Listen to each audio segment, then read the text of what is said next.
Eu sou Cláudio Moraes, jornalista do Núcleo de Difusão Científica da Fundação de Amparo à Pesquisa do Maranhão, FAPEMA. Hoje é a primeira edição da segunda temporada do Cientista.com, um programa de entrevistas aqui pelo canal do YouTube da FAPEMA, quinta-feira, a cada 15 dias, sempre às 3 da tarde.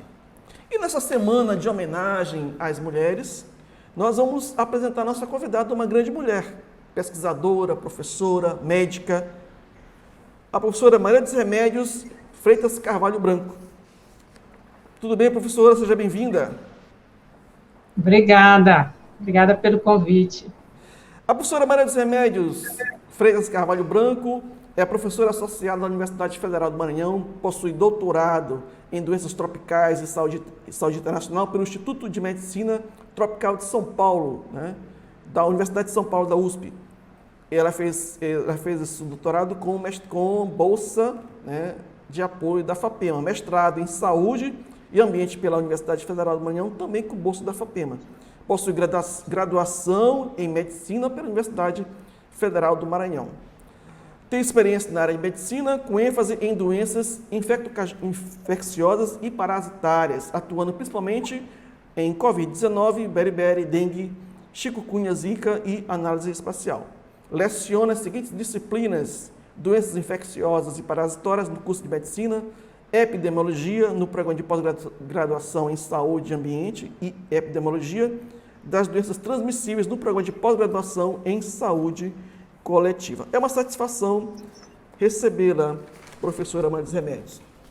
Ela que, inclusive, já participou de lives com o ex-ministro Mandetta, com o médico Drauzio Varela, com o ministro do Supremo Tribunal Federal, Gilmar Mendes, e agora está de volta aqui para conversar com a gente. Professora, nós estamos em março de 2021. Há um ano se iniciava, pelo menos aqui no Maranhão, não lembro se em outros lugares também, aqui que se iniciava a adoção das medidas de prevenção, distanciamento físico, para que não houvesse uma propagação maior e intensa da Covid-19. Lhe pergunto, um ano, e agora nós estamos com um novo cenário de acirramento dos casos. Tivemos avanços ou retrocessos no combate a essa doença? Nesse momento, a gente está vivendo o pior momento até agora, Então, a gente teve uma curva de casos muito alta, abril, maio, junho, depois a gente começou a ter, ainda num platô muito alto, mas uma certa queda, Mas aqui no Maranhão especificamente, a gente já começou a ver a piora dos casos, aumento de internação a partir do final de setembro, Então, isso coincide com o período de aglomeração, então houve convenções partidárias, campanha política em agosto e setembro, e se seguiu até as eleições, os feriados, depois as festas de Natal e Ano Novo. Então, na sequência disso aí, a gente teve um problema muito grave, que é a entrada dessa variante de Manaus, que é mais transmissível aqui no Maranhão. Então, você começou a ter um aumento exponencial dos casos. Isso aconteceu não só aqui, como no Brasil todo. Então, é como se a gente estivesse vivendo agora uma segunda doença. Aquela doença do ano passado teve um comportamento, e com essas variantes a gente tem agora um novo comportamento e muito mais sério, principalmente nesse momento. Pois é, havia uma luz no fim do túnel, por conta do surgimento das vacinas, Mas eis que vem as variantes, A variante brasileira, a variante sul-africana e a do Reino Unido. As vacinas atuais que se apresentaram no mercado, elas têm eficácia, de combate a essas novas variantes? Na verdade, o que caracteriza uma variante e por que ela surge? Então, quando você tem a circulação muito grande de um vírus, passando de uma pessoa a outra, como esse tipo de vírus, que é coronavírus, esse vírus, ele tende a sofrer mutações. Essas mutações podem acontecer e ele se torne menos transmissível ou mais transmissível, ou essas mutações ocorrem, ele se torna mais grave ou menos grave. Então, assim, não é negócio você deixar um vírus circulando, porque você perde o controle do que pode acontecer.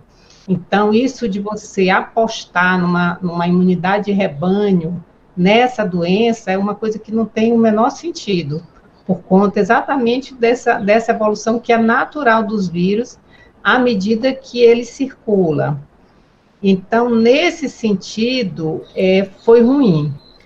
Uma doença dessa, a gente poderia controlar se a gente conseguisse, com vacina, se a gente conseguisse vacinar uma grande quantidade de pessoas simultaneamente, para você acabar com aquela circulação. Mas a vacina por si só não resolve, você teria que continuar todas as outras medidas até que você conseguisse controlar a pandemia. Vamos para um exemplo bom. Israel conseguiu se organizar e vacinar em tempo recorde a sua população.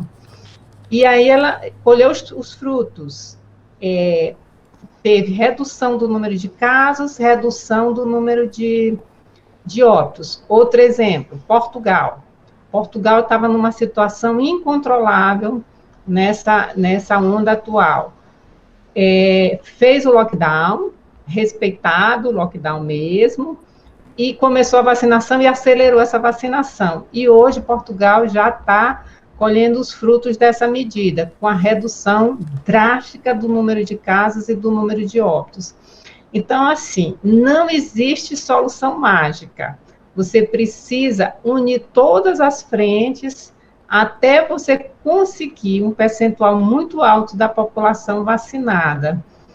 E a gente teve, né, porque como a gente já tem um ano de pandemia, a nossa população já está sem adesão às medidas de prevenção. Então, por exemplo, no começo, você tinha muito medo, você nem saía de casa, depois você foi se acostumando com aquilo ali, e o pior, nós nos acostumamos com o sofrimento das pessoas e com a morte das pessoas, como aquilo faz parte da paisagem, é natural, né? Então, a adesão às medidas de distanciamento social, ao uso de máscara, elas estão cada vez piores. E aí, consequentemente, você vai ter a circulação maior do vírus. As vacinas, porque existem vários tipos digamos assim, de ação da vacina. Por exemplo, tem aquela vacina que impede que você adquira a infecção. Por exemplo, existe a vacina da hepatite B na rede pública para todas as idades. Se você toma a vacina da hepatite B, você não vai se infectar, ok? Então, você não vai se infectar, não vai adoecer. Existe, por exemplo, a vacina da tuberculose, que ela é dada para a criança quando ela nasce, para o recém-nascido. Por quê? Porque se o recém-nascido pegar tuberculose, ele vai fazer formas graves. Então, o recém-nascido toma a vacina contra a tuberculose e ele não faz formas graves. Com isso, o Brasil acabou praticamente com as formas mais graves de tuberculose em crianças menores de 5 anos. Mas nada impede que esse recém-nascido, quando tiver adolescente ou adulto, adquira tuberculose pulmonar, por exemplo, ok? Então, a vacina da tuberculose, ela protege contra as formas graves. Então, é mais ou menos isso que está acontecendo com as vacinas da Covid. Elas protegem contra as formas graves, não protegem contra infecção, não protegem contra adoecimento. Você vai adoecer, mas espera-se que você não faça as formas graves. Mas o problema é que é um vírus. Então, se ele circula muito, se ele sofre muita mutação, o esperado é que aquela vacina que foi estudada para um vírus não funcione para outra, para uma variante ou outra, ou funcione menos para uma variante ou outra. Existe como reverter isso? Sim, existe. Só que os laboratórios, eles vão demorar meses para fazer uma nova vacina contra aquela variante. As vacinas que são, como por exemplo a da Coronavac, que usam o vírus inteiro, né? É o vírus morto, mas é o vírus todo. Supõe-se que seria mais difícil fazer resistência a essa vacina, o vírus, essa vacina deixar de proteger no caso de uma nova variante, mas aparentemente não é isso que a gente está vendo. Foi divulgado também que a Sputnik também teria o mesmo sistema, mas a senhora está me dizendo então que isso já não tá, isso já foi. Isso está sendo estudado e provavelmente isso não vai se confirmar. Porque, assim, essas vacinas que pegam o vírus inteiro, elas são as tecnologias mais antigas de vacina, super seguras, mas são muito antigas. Então, hoje tem no mercado vacinas que usam outra tecnologia.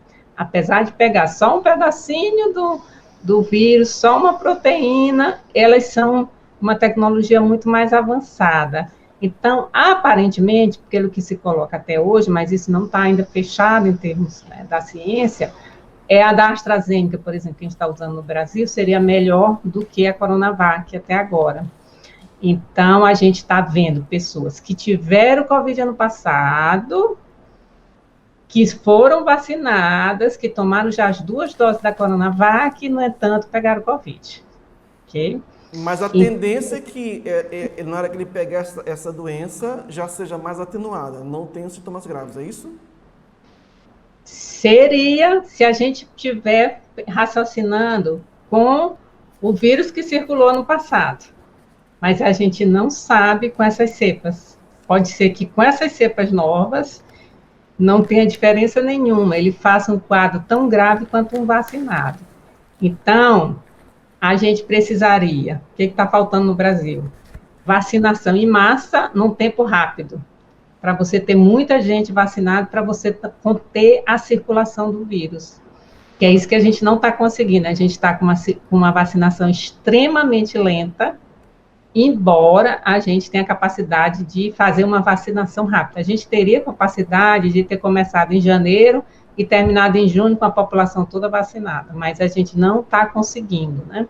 O governo federal ainda acredita na imunização de rebanho, está comprando, não investiu e nem está investindo, está comprando muito lentamente as vacinas, e mesmo nos últimos dias, o que ele tem comprado é pouca dose para agora, dose para o segundo semestre. Então, eu particularmente acho que vai haver uma intervenção internacional aqui no Brasil, porque o Brasil é um celeiro hoje de variante de vírus. Isso é um risco para o mundo todo. Não adianta um país vacinar toda a sua população e o vírus está circulando, variantes do vírus no Brasil, porque essas variantes vão chegar no outro país e vão causar de novo epidemias e surtos, e aí você perde vacina. Então, o mundo, ele só controla essa pandemia se for em conjunto.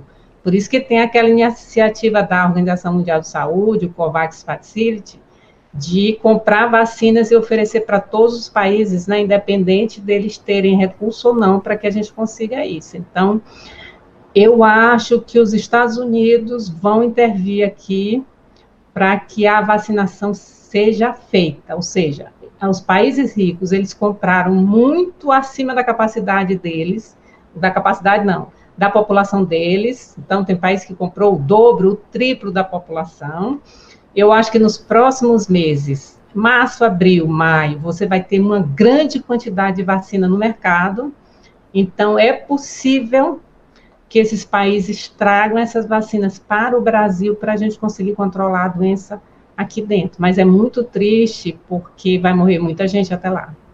Muita gente. Mas então vale a pena ainda continuar a insistir com essas vacinas? Sim, porque você tem pelo menos uma proteção parcial, né? Se você não tem total, mas pelo menos uma proteção parcial, e você também essas próprias empresas já estão estudando tanto a resposta às novas variantes, como elas têm plataforma suficiente para rapidamente produzir outra vacina, mas só que isso normalmente demora meses, né? Então, isso que está acontecendo no Brasil não é negócio para ninguém. Professora, na verdade, fala-se muito na variante do Amazonas, né, que estaria se disseminando para o restante do país. Mas já existe algum estudo inicial, não sei, que mostre que, na verdade, que já exista mais de uma variante no país? Sim, tem o estudo da Fiocruz, né? Foi publicado agora, que eles estudaram 8 estados, né? E já mostraram a circulação, e estão estudando mais, né? Tem aquele grupo Observatório Covid, né? Que inclusive aqui na UFMA, tem professor da UFMA que participa, né? O professor Antônio Augusto é um deles. Eu estou no grupo do professor Antônio Augusto de modelagem, agora eu entrei. Então, esse grupo também está estudando tentando ver, porque existe uma vigilância genômica, né? No mundo. Então, estudando o que está circulando, né? Que variantes são essas, qual a prevalência, para você poder fazer as projeções do que pode acontecer. Mas eu não tenho dúvida, essas variantes hoje, elas já devem estar disseminadas pelo país, porque é muito rápido a, a, a, a disseminação, né, onde elas chegam. Então, nesse estudo da Fiocruz, a presença dessas variantes, de acordo com o estado, variou de 30 e poucos a 50% dos exames que foram feitos. É muita coisa. Há algum estudo em relação ao Maranhão, da Fiocruz?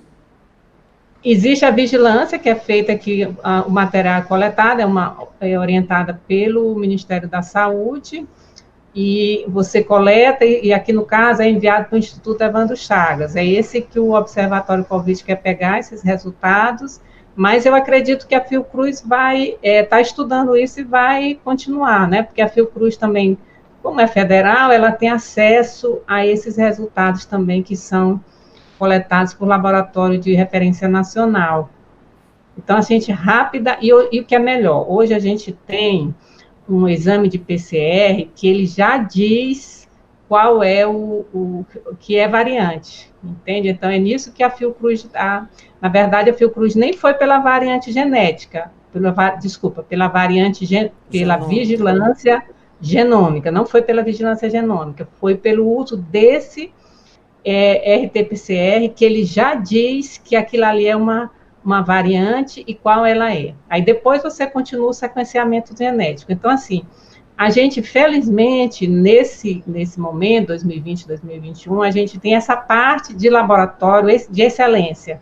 Aqui também já está sendo feito PCR em hospital privado, que dá a resposta em algumas horas.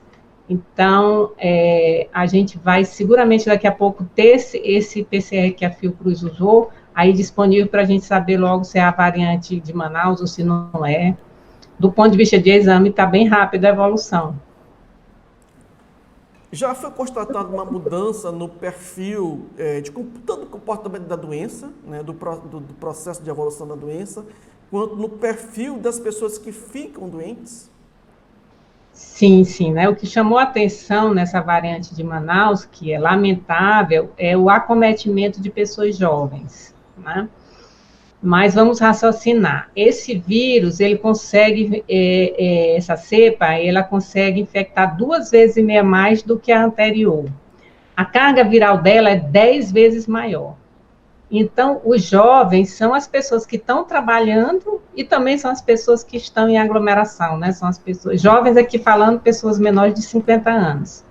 Então, você vê o acometimento maior e morte dessas pessoas com menos de 50 anos, independente de ter alguma doença de base, de ter alguma comorbidade. Mas essa é uma doença que a carga viral é determinante. Se você, por exemplo, está numa aglomeração, muita gente, está exposto a muito vírus e está sem máscara, você vai receber uma grande quantidade de vírus. Consequentemente, a sua chance de fazer uma doença grave é muito maior por conta dessa quantidade de vírus que você recebeu. Então, esse vírus é extremamente perigoso. Tem um relato de uma reportagem de um caso de uma jovem em São Paulo de 13 anos e que a reportagem cita uma síndrome inflamatória multissistêmica pediátrica pós-Covid. O que a senhora tem nos falar sobre isso? As crianças, elas podem desenvolver esse quadro que é como se fosse uma alta resposta inflamatória do corpo àquele vírus, uma resposta, digamos assim, descontrolada. E essa resposta descontrolada, ela vai acabar fazendo um efeito cascata e atingindo muitos órgãos. Então, existe um risco mesmo de morrer. E o outro problema é o que acontece depois que a pessoa tem Covid, né? Porque se você tem, por exemplo, uma dengue, vamos dizer, aí você, depois que passou aquela semana, a sua tendência é recuperar, né? Você passou pela parte pior. E a Covid é uma doença viral que evolui com alguns sintomas que são persistentes depois daquela fase aguda. Por exemplo, a perda do olfato e do paladar pode demorar muito tempo para retornar. A pessoa fica com um cansaço crônico, um cansaço no sentido de fadiga. Então, ela não tem energia para fazer nada. Hoje é muito difícil você dar licença para o profissional de saúde para ele ficar 2 semanas em casa. Quando ele volta para trabalhar, ele não tem força, ele não consegue, ele está se arrastando. O problema pulmonar, imagina, uma pessoa que teve um comprometimento de 70% da capacidade pulmonar durante a Covid, para ela voltar àquele comprometimento, àquela função normal. Problemas de memória, tem gente que tem alta e depois de um tempo começa a ter problemas gravíssimos de memória que não dá mais, por exemplo, para morar sozinho, não dá mais para trabalhar. Então, é praticamente uma doença desconhecida. A gente está conhecendo essa doença agora, a gente não tem ideia de tudo que pode acontecer. Por isso que a gente tem que se proteger, evitar pegar essa doença. Professora, afinal de contas, existe ou não existe o tratamento precoce? Foi uma discussão que aconteceu no ano passado. Não existe. Por quê? O que acontece? Eu acho que isso também foi muito ruim aqui no Maranhão, que infelizmente as pessoas acreditaram. É porque, assim, em tempos de pandemia, você está, digamos assim, você não tem uma bengala, você não tem que se apoiar. A doença não tem tratamento, você pode morrer. Então, você pega algumas bengalas para se segurar. Não, essa doença tem tratamento. Então, inclusive os médicos, né? Os médicos aqui em São Luís, assim como em outros lugares do Brasil, mas aqui no Maranhão isso foi muito forte, e ainda tem médico aqui no Maranhão que passa remédio para verme para o paciente. Vamos pensar, como é que um remédio para verme vai matar um vírus? Não tem o menor sentido. Então, inicialmente, os médicos passavam 2 remédios para verme, agora passa só um. E a população também, independente de prescrição médica, começou a usar por si só remédio para verme e também usar preventivamente remédio para verme. Esse remédio para verme que eles usavam preventivamente foi estudado em célula, no laboratório, e houve resposta em célula, mas não passou disso. Em outras etapas isso não se comprovou.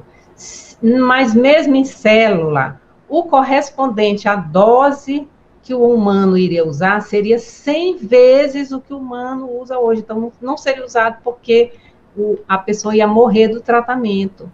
Então, não tem sentido. A outra discussão foi o remédio da malária. Então, vamos usar, ele é um anti-inflamatório potente? Gente, mas anti-inflamatório não vai resolver o problema. A gente precisa de um antiviral. Então, isso teve uma conotação política muito grande, né? E ainda perdura até hoje, mas isso nunca teve evidência científica que justificasse o uso desses medicamentos. E como a gente já tem mais de um ano de pandemia, aí é que não vai ter, porque se já foi estudado até hoje e não conseguiu comprovar, não vai comprovar daqui para frente. Existem outros medicamentos sendo testados na COVID, só que são medicamentos caríssimos, caríssimos. Então, enquanto a gente teve uma pesquisa rápida em vacina e vacinas disponíveis em menos de um ano de pandemia, na parte de medicamento a gente está muito lento. Então, eu acho pouco provável que a gente consiga ter um medicamento de custo razoável, né, e disponível para milhões de pessoas num tempo rápido. Tem muita coisa sendo estudada, mas está muito lento. Então, basicamente, o que a gente tem é o tratamento de suporte. Então, está na fase inflamatória, dá um corticoide, dá suporte de vida, oxigênio, internação de UTI. Mas isso não garante, porque você não está tratando a causa. Que é anterior, que é a fase viral. Exatamente. Primeiro vem a fase viral, depois vem a fase inflamatória, não é isso? Isso, mas você continua com o vírus, né? Então, você não está tirando o vírus do organismo da pessoa. Se você não está tirando o vírus do organismo da pessoa, você não está eliminando a causa. E ela pode continuar com inflamação, com complicação. Então, é isso que a gente precisa entender. Não tem tratamento específico, não tem antiviral. Então, a gente está dependendo desse tratamento de suporte e da resposta da pessoa, que a gente não sabe como é que vai ser. Só para esclarecer para os nossos ouvintes, essa fase inflamatória, além de atingir o pulmão, ela atinge outras áreas, né? Área circulatória, área pulmonar, a área do coração, não é isso? Isso. Na verdade, esse vírus, ele entra pela via respiratória, né, que tem os receptores, mas, na verdade, todos os órgãos têm receptor para essa proteína do vírus, que é a chamada proteína S ou spike. Então, a gente tanto pode ter problemas na fase aguda, como também depois na fase, semanas, meses depois, né, chamada fase de convalescência. Então, esses problemas que a gente está detectando depois é porque o vírus chegou nesses órgãos. Certo. Afinal de contas, hoje, qual seria a recomendação? Quando a pessoa deve procurar atendimento médico? Antes se recomendava, até um ano atrás, logo no início, que era quando tivesse com falta de ar. E hoje, qual é a recomendação? Essa recomendação da Organização Mundial de Saúde há um ano atrás, infelizmente ela se mostrou errada. A Organização Mundial de Saúde achava que o serviço de saúde não teriam capacidade de atender todo mundo, então que os leves ficassem em casa. A gente foi conhecendo a doença e viu que, por exemplo, a pessoa pode estar aparentemente bem, mas está com um nível de oxigênio no sangue muito baixo, e ela só vai perceber, só vai procurar assistência médica quando ela estiver praticamente muito grave, sem chance de reverter. Então, acho que muita gente morreu também por isso, e pelo medo de ir para o hospital. A pessoa estava com medo de pegar a Covid, quando ela, na verdade, já estava com Covid. Então, você deve ir ao médico, por quê? Porque você vai examinado, é medida a sua saturação, e você já vê como é que está, se está baixa, e aí, se tiver baixa, precisa ficar hospitalizado, precisa usar oxigênio, usar corticoide. Então, essa avaliação, ela é importante, porque a doença tem tratamento assim, sintomático, né, remédio para dor, remédio para febre, tomar líquido, porque muitas vezes a pessoa complica porque está desidratada, né? Então, tem que procurar assistência médica para você poder ser avaliado e orientado. Quais são as recomendações que a senhora daria para as pessoas hoje poderem se prevenir e não adoecerem? Eu tenho repetido o seguinte, nós estamos num período muito grave, né, da pandemia, no caso, com a possibilidade de um colapso generalizado, como a gente viu em Manaus, no Brasil todo isso acontecer, inclusive aqui em São Luís, aqui no Maranhão, mas isso é possível reverter? Porque depende do nosso comportamento. Então, vamos pensar. A maioria das pessoas, entre a contaminação e o adoecimento, ela vai adoecer em 5 dias, né? Então, a pessoa, se hoje ela mudar o comportamento, não tivesse contaminado, e ela mudar o comportamento e não se contaminar, ela não vai adoecer na próxima semana, né? Então, está na mão de cada um de nós tomar essa decisão. Eu não quero adoecer, porque se eu adoecer e precisar de hospital, eu posso não ter leito de hospital. Se eu precisar de UTI, eu posso não ter leito de UTI. E mesmo que eu adoeça e vá para a UTI, não tem garantia nenhuma que eu vá sobreviver, porque a doença não tem tratamento específico. Então, eu já sei como é que eu posso evitar a doença, então, por que eu não tomo essas medidas e evito que eu adoeça, né? Então, quais seriam essas medidas? Evitar aglomeração, evitar local fechado, fazer a higiene das mãos e, muito importante, usar máscara. A máscara, ela não é a nossa inimiga, pelo contrário, a máscara é a nossa aliada. Por quê?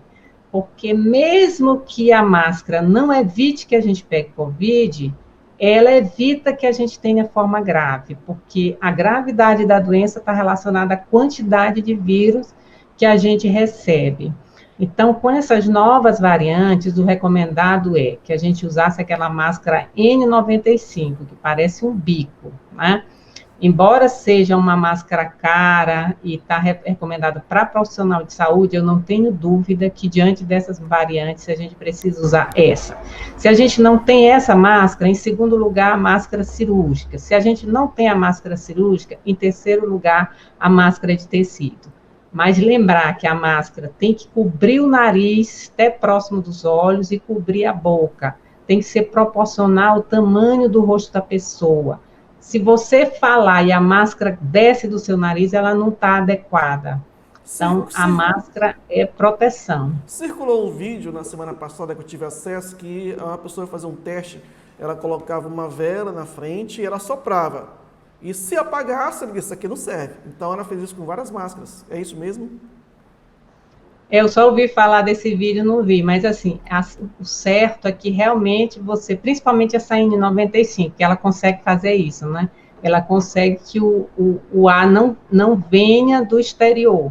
Mas eu acho que em relação ao exterior, você soprar e não sair, eu acho que não sei se isso tem um valor científico, não. Essas máscaras, elas têm testes de qualidade, mas eu acho que esse daí talvez não seja o teste. Os negacionistas afirmam que tudo não passa de uma gripezinha ou que o vírus foi criado em laboratório por um país para poder vender suas próprias vacinas. O que a senhora diria para essas pessoas? Olha, essas teorias, digamos, conspiratórias, né, elas sempre existem e têm uma adesão muito grande, né? O brasileiro adora essas teorias conspiratórias. Mas, por exemplo, vamos ver a primeira teoria conspiratória que apareceu, foi que a China tinha criado esse vírus para destruir o mundo.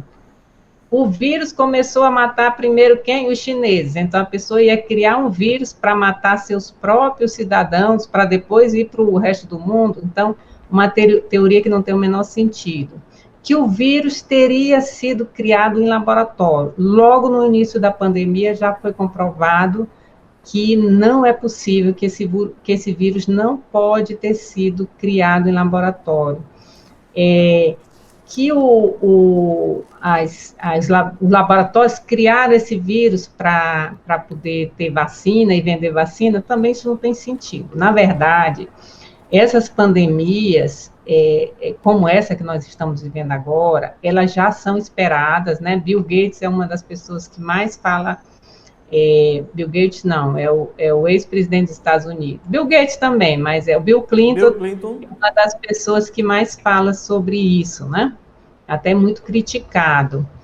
Que isso aconteceria, porque você tem bilhões de vírus aí na natureza, essa destruição do meio ambiente faz com que o ser humano acabe entrando em contato com esses animais que têm esses vírus e, consequentemente, com os vírus. Então, que essas pandemias, elas acabariam acontecendo e a gente teria que estar preparado para lidar com elas. Mostrou que a gente não está preparado para lidar com elas, né? Muito do que aconteceu poderia ter sido evitado se a gente tivesse se preparado, mas esse laboratório, lembra que a vacina da Pfizer é junto com uma empresa alemã, né? A BioNTech. Esse laboratório, ele se prepara há 12 anos para o aparecimento do vírus. Por isso que ele foi a primeira vacina a ser comercializada, foi a Pfizer-BioNTech, porque ele sabia que vírus, como apareceu o SARS-CoV, né, o primeiro, o vírus Ebola, então ele sabia que vírus iriam aparecer e que os laboratórios teriam que ter estrutura para fazer a vacina, tanto que eles estavam na frente e conseguiu fazer a vacina, né? Eu acho que um dos legados dessa pandemia vai ser isso. Eu acho que os laboratórios produtores de vacina vão ficar mais preparados para preparar nova vacina em tempo recorde, como foi essa, porque outras pandemias virão, não tem dúvida. Sim, inclusive a OMS, a Organização Mundial da Saúde, já disse com toda clareza que o coronavírus não será vencido neste ano. certo? E, além disso, existe realmente essa colocação dos estudiosos, pesquisadores, de que novas viroses irão surgir, certo? E aí eu pergunto, como será o mundo daqui para frente? Será do jeito que era daqui a 2 anos? Qual é a sua avaliação? O que precisa mudar na percepção das pessoas, dos empresários, do sistema, do governo, da sociedade? A gente precisa, né, no decorrer e depois dessa pandemia, que eu espero que ela acabe realmente, que os governos e os organismos internacionais precisariam avaliar tudo que aconteceu, né, que na verdade isso vai ser feito, né, mas avaliar assim de uma forma muito séria para as próximas pandemias. O que foi feito corretamente, o que não funcionou, o que precisaria ser mudado numa eventual nova pandemia, né? A gente viu assim muitos erros, né? A falta de a Organização Mundial de Saúde, ela não conseguiu coordenar isso mesmo, né? Os países não respeitaram, porque tem muita questão política, né? Mesmo dentro do próprio país, como, por exemplo, na Itália, quando começou, né? Cada dirigente reagiu de uma forma, isso foi ruim em determinados locais. Presidentes como o Trump nos Estados Unidos atrapalharam muito, né? Então, você teve a questão política, atrapalhou muito e ainda atrapalha, né? Também aqui no Brasil. Isso precisaria ser revisto também, né? Agora, a sociedade como um todo, ela precisa também refletir, né? Porque o comportamento que tem prejudicado é o comportamento individual que prejudica a proteção coletiva, né? E isso, por exemplo, agora a gente tem a questão dos jogos, né? A gente sempre soube que o jogo é uma situação de aglomeração, né? Então você tem os times doentes, tem as comemorações depois dos jogos, né? E aí você tem exclusão de casa. Então era necessário mesmo manter esses jogos, né? Ou a gente poderia segurar. A outra é a questão da proteção social, né? As pessoas que estão prejudicadas pela pandemia, elas precisam mesmo de proteção social. O miserável, o pobre, o pequeno empresário, o médio empresário, o grande empresário, todo mundo precisa de proteção. Por quê? Porque cada empresa dessa que quebra tem efeito numa cadeia que atinge inúmeras pessoas. Então, não adianta você ignorar que essas pessoas estão quebradas ou que vão quebrar. Então, por exemplo, por que não passa lockdown no Brasil hoje, que está sendo necessário passar? Porque muita gente quebrou no primeiro lockdown e agora, se não quebrou no primeiro lockdown, vai quebrar no segundo lockdown. Muita gente empobreceu, né? E as camadas mais pobres, quem é pobre desce para extrema pobreza, quem é classe média e desce para a pobreza, essa pessoa pode demorar décadas para melhorar de novo de vida. Isso vai comprometer a vida dos seus descendentes, que vão ficar na pobreza por mais tempo. A parada das escolas é uma coisa que tem um dano muito grande em cima das crianças mais pobres, dos jovens mais pobres. Aí a gente vai fazer o quê? Vai ignorar? Quando essa pandemia acabar, a gente volta para a nossa caixinha e faz de conta que aconteceu nada com a pobreza. A produção da indústria, como ela foi toda deslocada para o terceiro mundo, e agora, quando a gente precisa desse material, não tem. Então, as grandes potências, elas têm que rever, inclusive o Brasil. O Brasil é uma vergonha. Nós somos do BRICS. Quais são os países do BRICS que não produziram a própria vacina? O Brasil e a África do Sul. Nós tínhamos condição de ter produzido nossa própria vacina e não estar dependendo da vacina de outros países. Então, isso tudo precisa ser avaliado e programado, porque uma próxima pandemia vai acontecer, né? A gente não pode ficar vivendo só hoje, olhando só para amanhã, tem que ver daqui a 10 anos, 20 anos, 30 anos, 50 anos. Se a gente tivesse realmente investido em educação, em ciência, nos últimos 30 anos, a gente não estaria com essa desigualdade social que a gente tem e nem estaria dependendo de vacina de outros países. Professora Maria dos Remédios, a senhora tem um site, não é isso? A senhora montou um site, mariadosremédios.com.br, não é isso? Que traz orientações, ele foi premiado, ganhou um prêmio, não é isso? Que a senhora falasse um pouquinho sobre esse seu trabalho, qual é o trabalho que a senhora realiza? Isso, então, como eu sou professora e pesquisadora, né, própria FAPEMA, quanto outros órgãos de fomento, como o CNPq, quando a gente faz uma pesquisa, a gente é orientado a divulgar de alguma forma para a população, para que as pessoas conheçam o resultado daquela pesquisa.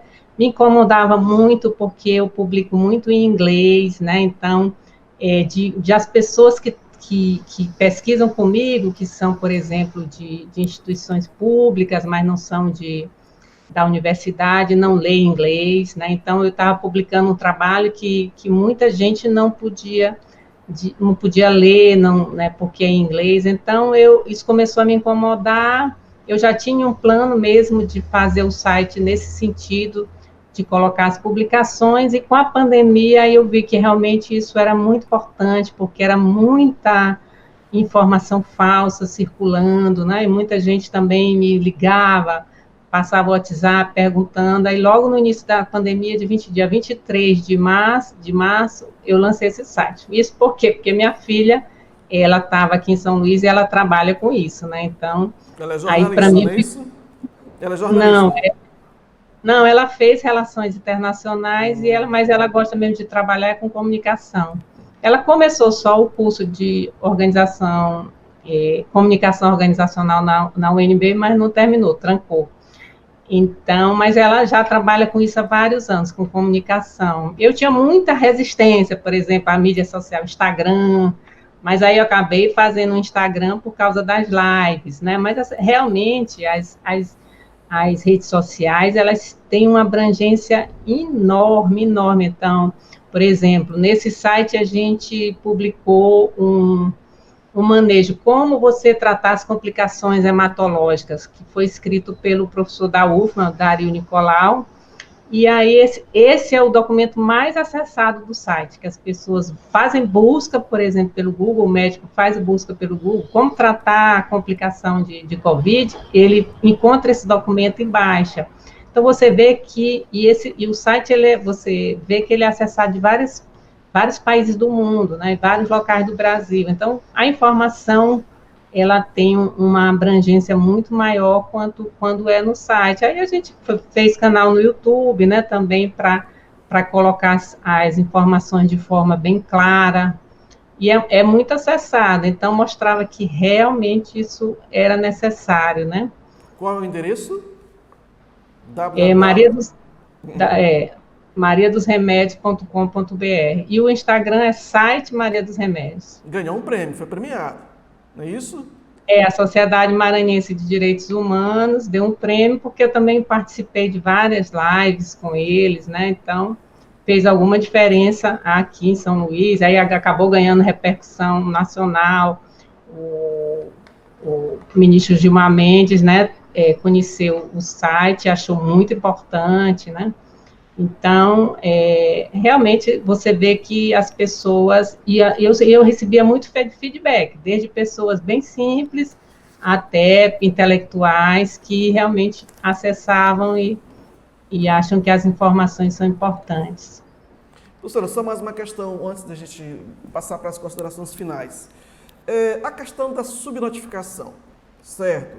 Por exemplo, agora o governo Flávio Dino, ele baixou um decreto em que só iria repassar vacinas para os municípios que atualizassem os seus dados relacionados à vacina. Isso não é um indício forte, né? E depois disso, vários municípios passaram a fazer a atualização dos seus dados. Isso não é um indício muito forte de que os casos também não estão sendo registrados pelos municípios? Os casos de doença? São duas coisas. A tua pergunta é muito importante. A vacina, ela já era para estar no sistema informatizado no Brasil e no Maranhão há muitos anos. Por exemplo, o sistema eletrônico aqui em São Luís, que é a capital, devia estar já funcionando plenamente desde 2012, né? Mas aí tem as dificuldades de internet, aí tem as desculpas, né? Então, e no interior você imagina. Então, hoje, com com a situação da Covid, você tem poucas vacinas, então você tem que ter certeza se elas foram usadas, quanto foi de perda, essa perda antes da Covid, essa perda era muito grande, ninguém estava muito interessado em evitar essa perda, né? Nem o Ministério da Saúde. Então, com a Covid, não, você não pode perder nenhuma dose, você tem que utilizar, saber quem é que está tomando, se está tendo gente que está tomando que não está no grupo prioritário. Mas aqui eu acho assim, por exemplo, o município de Ribamar e Raposa não estavam informando. Gente, o município de Ribamar e Raposa fica na Ilha de São Luís. Tem também a mudança de gestão, né? Então, você tem novos gestores municipais. Eu já conversei com um gestor que me disse que recebeu o município totalmente zerado, que não tem nada, não tem dinheiro. O outro gestor roubou tudo. Então, assim, esse começo da gestão municipal é muito difícil no interior, porque a gente sabe que essa é a história mesmo, né? Às vezes o gestor sai e destrói até tudo que tinha de memória, de informação, de todos os programas, porque o que entrou é inimigo dele. Então, isso é para ser denunciado para o Ministério Público poder adotar as providências cabíveis, né? Mas mesmo quando denuncia, o mal está feito, né? Você não vai recuperar aquela informação, né? Então, isso é muito ruim para a gestão. Também, quando o gestor novo entra, ele quer botar todos os seus, quem lhe apoiou, e ele tira, muitas vezes, os técnicos que já aprenderam o serviço, né? Porque isso é um problema hoje no Brasil todo. No Ministério da Saúde, que eu sempre vou em reunião, isso é patente, você não tem mais funcionário de Ministério da Saúde, funcionário de carreira, funcionário concursado. Todo mundo é cargo comissionado ou tem uma bolsa por conta dos convênios internacionais. E agora, imagina isso no município, né? Então, você perde aquelas pessoas que têm já alguma experiência, que são técnicas, para poder botar. Não é uma gestão de Estado, né? É uma gestão de governo. Então, eu acho que isso vai ser um legado da Covid-19. Os municípios vão ter que se estruturar, vão ter que ter internet e vão ter que informar o Ministério da Saúde todas as vacinas, não vai ser só a Covid, vai ter que melhorar, né? Agora, uma outra questão é notificação de casos e óbitos. Isso é muito grave aqui no Maranhão. Primeiro, você tem o subregistro. Então, o que é o subregistro? A pessoa nem foi, por exemplo, à unidade de saúde. Ela teve Covid, mas ela ficou em casa, nem foi à unidade de saúde. Então, esse caso não é identificado. A pessoa morreu em casa, digamos. Morreu em casa, um médico deu atestado dizendo que ela morreu de pneumonia, ou morreu de AVC. Então, isso aí pode ter sido Covid, mas não foi investigado, é o subregistro. Existe também aqui muito a subnotificação. Aqui no Maranhão, a cultura é notificar só o paciente que é internado. Inclusive aqui em São Luís, só o paciente que é internado. Então, o que é atendido na atenção básica não é notificado. Então, subnotificação você sabe qual é a suspeita ou qual é a doença e você não notifica. Então, isso também é crime, né? Subnotificação. E o terceiro problema aqui do Maranhão, que é gravíssimo, é o represamento da notificação. Isso é muito grave, você não saber em tempo real. Esses grupos que estudam modelagem, o que eles fazem? Eles estudam a partir da taxa de ocupação do hospital, ou da taxa de ocupação de UTI, quantos casos, quantos óbitos que estão ocorrendo agora, para você saber o que vai acontecer nos próximos dias, nas próximas semanas.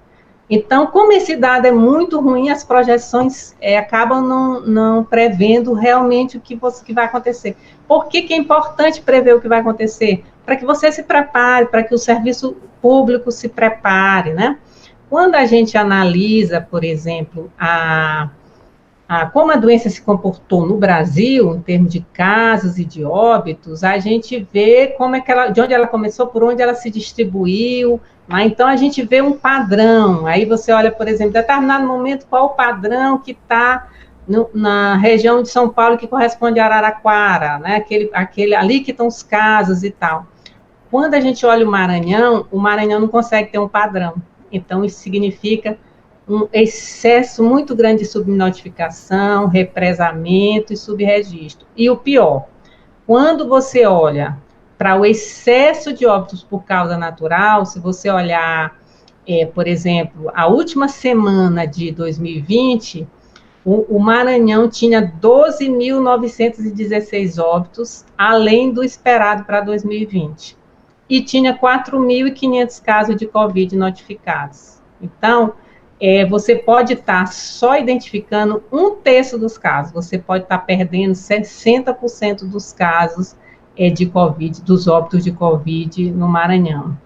Então, isso é muito ruim, a gente tem condição de melhorar esse dado. Você teria que trabalhar para melhorar essa informação. Professora Wades Remédios, nós agradecemos sua participação, mas antes de finalizar, eu lhe devolvo a palavra para a senhora fazer as considerações finais. Então, a gente está num momento muito ruim, muito crítico, a gente precisa entender o papel de cada um de nós, tem o papel do gestor, o gestor federal, o gestor estadual, o gestor municipal, todos os órgãos envolvidos, mas tem cada um de nós. Então, como a gente tem muita falha em muito sistema, eu apelo para o individual, que cada um de nós faça uma reflexão e colabore. Faça o distanciamento social, faça a higiene das mãos, use a máscara, para que a gente não continue com esse quadro que o pior de tudo nesse momento é que a gente sabe que nós não estamos no pior momento, que a situação ainda vai piorar. Ou seja, vai piorar significa o quê? Mais gente doente e mais mortes. E essas mortes são evitáveis. Por quê? Porque a gente sabe como evitar pegar essa doença. Então, a gente pode evitá-la, né? A vacina, já tem vacina, a gente precisa aumentar o ritmo de vacina para a gente poder controlar essa pandemia. Então, a gente precisa se preservar. O bem maior que nós temos é a vida. Então, a gente não pode perder a vida por não tomar essas medidas preventivas. Eu falei que esse é o final, mas surgiu uma questão. A senhora considera que as escolas, elas deveriam retornar ou se manter online? Eu que fiz o protocolo das escolas particulares de São Luís, eu fiz esse protocolo em junho. Eu acho as escolas o local mais seguro, porque ele é o local mais controlado, existe muita supervisão. Então, é mais difícil quebra de protocolo. Mas a escola só pode funcionar se você tem um controle da doença fora da escola. Nesse momento de descontrole, de aumento exponencial de casos e de óbitos, você não pode deixar a escola funcionar por conta disso, precisa parar. Essa decisão de parar a escola, ela está correta por conta disso, mas porque você tem que evitar qualquer tipo de aglomeração, deslocamento de pessoas, o uso do transporte público, uma série de coisas. Agora, o dano que isso traz para as crianças é um dano que vai ter que ser estudado durante muitos anos, né? Porque as crianças, para o desenvolvimento delas, elas precisam dessa interação social, emocional, você não está podendo pegar nas crianças, abraçá-las, beijá-las, isso tem um dano enorme, fora outros problemas, que são as crianças que sofrem abuso, e que a escola é um local para denunciar, a questão da fome, nós somos tão insensíveis que a gente sabe que as crianças vão para a escola para comer, as crianças e os adolescentes vão para a escola para comer. Por que esse dinheiro da merenda escolar não foi transferido para as famílias, para que elas pudessem comer? Não. Então, as crianças ficam fora da escola e as pais não têm condição de dar alimentação para essas crianças. Isso é muito triste. E uma parte das escolas que está funcionando é porque os pais precisam, em outros lugares do Brasil, precisam trabalhar, né? Então, você vê que quanto menor a criança, mais dependência ela tem do cuidado. E aí, essas são as escolas que estão em funcionamento, porque senão, como é que a sociedade vai funcionar, né? Mas, infelizmente, a parada das escolas é um dano muito grande para as crianças, mais necessário num momento como esse. Professora Maria dos Remédios Freitas Carvalho Branco, a Fundação de Amparo à Pesquisa do Maranhão, FAPEMA, agradece por ter aceito o nosso convite e ter feito essa explanação. Muito obrigado, professora. E você que está nos assistindo, curta o nosso vídeo no canal do YouTube e compartilhe em suas redes sociais. Daqui a 15 dias teremos uma nova entrevista, ainda tratando da questão das doenças, das epidemias. Fique ligado nas nossas redes sociais que vamos ter mais novidades. A revista Inovação, ela está disponível online no seu formato digital. Também acesse, ok? Nós agradecemos a atenção de todos. Cientista.com, eu sou Cláudio Moraes. A produção é da jornalista Elisete Silva, na técnica o apoio é de Rubenilson Costa, a arte é de Mota Júnior, a coordenação do Núcleo de Difusão Científica é da jornalista Leidiane Ramos. O presidente da FAPEMA é o professor André Santos. Muito obrigado, professora. Boa tarde.